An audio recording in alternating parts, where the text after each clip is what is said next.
Ladies and gentlemen, welcome to Chanel Jasmine, the best novel Chanel for romantic stories.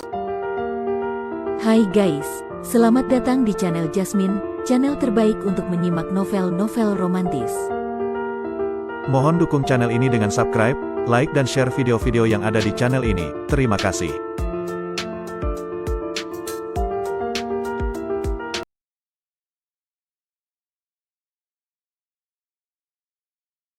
Perintah Kaisar Naga bab 4698, 4699.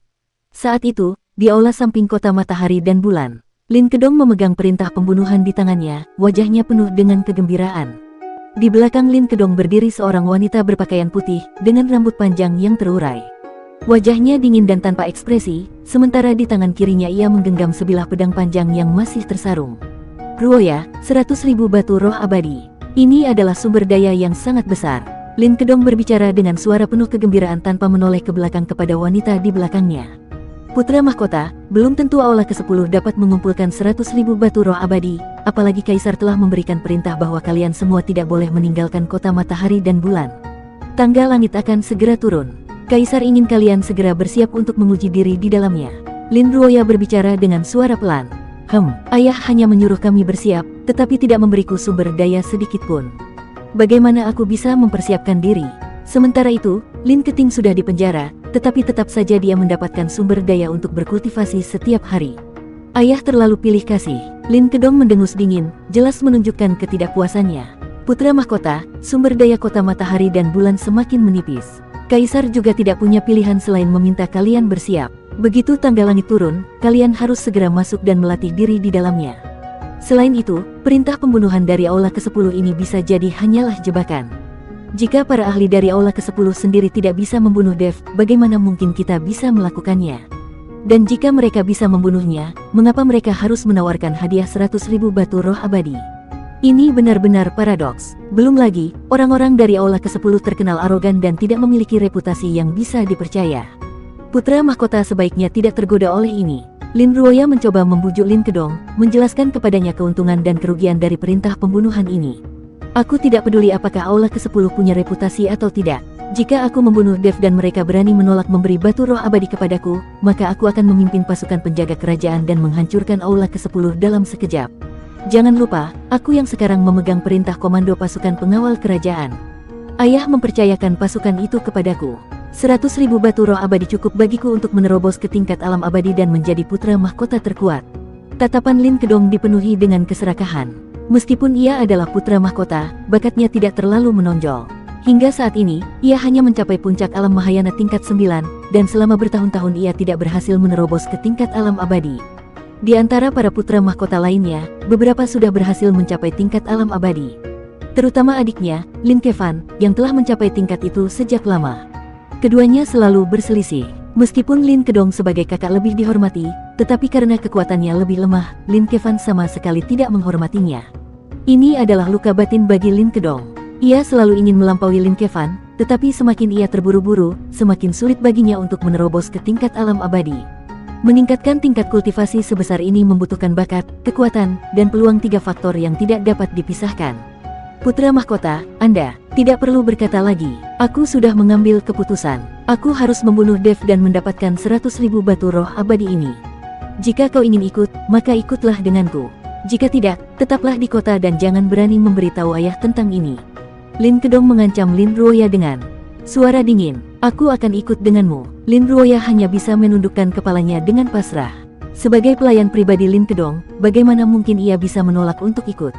Itu baru benar. Setelah aku naik tahta, aku akan mengangkatmu menjadi selir, sehingga kau memiliki status sendiri dan tidak lagi menjadi pelayan. Lin Kedong meraih tangan Lin Ruoya dan mulai membelainya dengan lembut. Lin Ruoya tetap tanpa ekspresi, membiarkan Lin Kedong melakukan apapun padanya. Hingga akhirnya, ia ditekan ke bawah oleh Lin Kedong. Ia tidak punya pilihan. Sebagai keturunan cabang dari keluarga Lin, mereka yang berasal dari cabang keluarga hanya bisa menerima nasib mereka sebagai pelayan bagi keluarga utama kerajaan. Sementara itu, di dalam gerbang Yin Yang, 2 orang tua duduk berhadapan sambil bermain catur. Mereka adalah leluhur formasi ilahi dan iblis formasi. Di depan mereka, tergeletak sebuah perintah pembunuhan dari aula ke-10. Kakak, bagaimana mungkin Dev bisa dalam waktu sesingkat itu memprovokasi orang-orang dari kuil dewa? Bahkan membuat Aula ke-10 mengeluarkan perintah pembunuhan untuknya. Iblis formasi bertanya sambil meletakkan sebuah bidak catur. Kau tidak menyadarinya, formasi besar langit dan bumi telah mengalami perubahan. Satu-satunya orang yang bisa melakukan itu hanyalah Dev. Selain itu, jika dihitung waktunya, tangga langit juga akan segera muncul. Dunia surga dan manusia akan kembali kacau. Aula ke-10 mengeluarkan perintah pembunuhan pada saat seperti ini, bukankah itu hanya akan semakin memperburuk situasi? Lebih dari itu, orang-orang dari kuil dewa sangat sombong.